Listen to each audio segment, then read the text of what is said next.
阿粒今日攞到冠軍，聯賽冠軍，你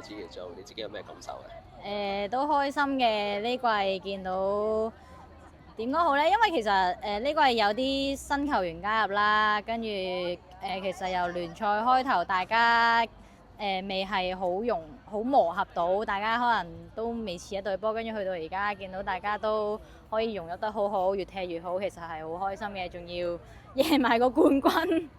見到隊波係大家一齊有進步，都好開心嘅。咁你自己今場都有入波啦，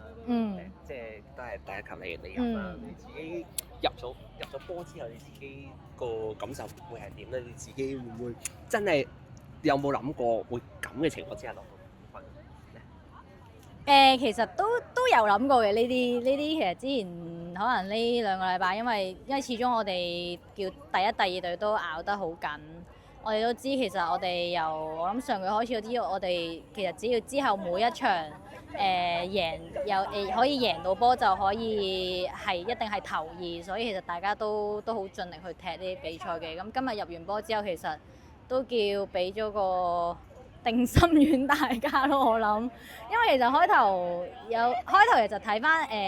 係有少少唔滿意嘅對自己，因為可能始終有啲未入局，跟住係入咗呢球波之後，見大家就開始啲狀態就嚟啦，係開心嘅。OK，好，係。thank you。